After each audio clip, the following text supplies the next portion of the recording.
Достоевская. Баллада о матери. Читает Заина Афанасьева. 41-й год потерь и страха заревом кровавым пламенел.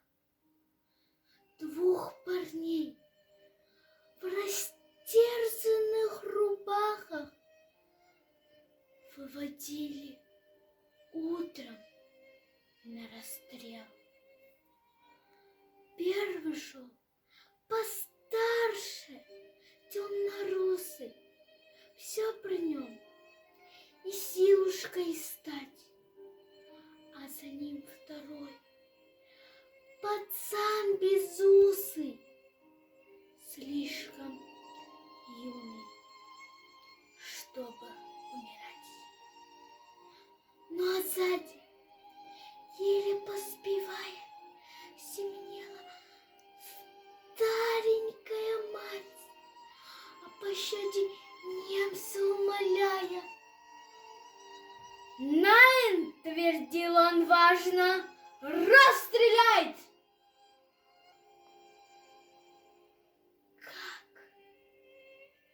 смертельно этой круговерти ей сберечь кого-нибудь суметь, если первенца спасет от смерти, то последуешь обречен на смерть.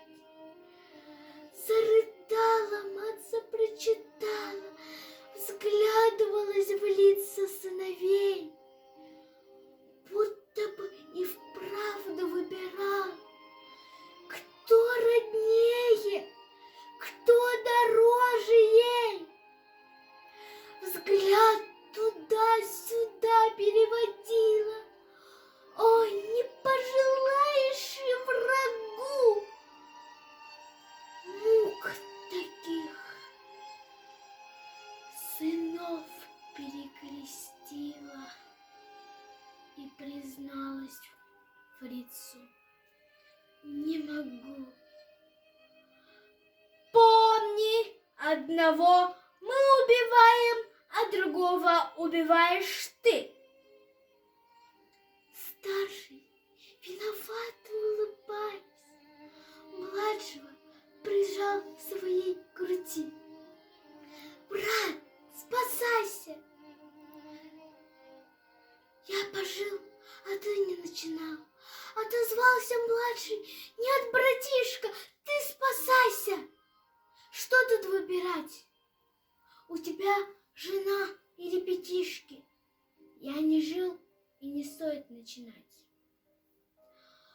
Тут учтиво немец молвил битте, отодвинул плачущую мать, отошел подальше деловито и махнул перчаткой: расстреляй! Ахнули два выстрела, и птицы разлетелись дробно в небеса. Мать разжала мокрые ресницы, на детей глядит во все глаза.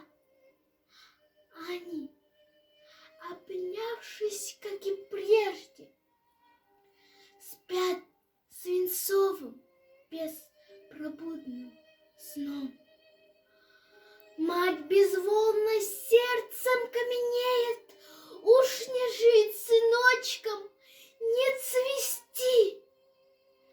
Дура матка, поучает немец, одного могла бы хоть спасти. Она, баюкая их тихо, вытирала с губ сыновьих кровь. Вот такой убийственно великой может быть у матери любовь.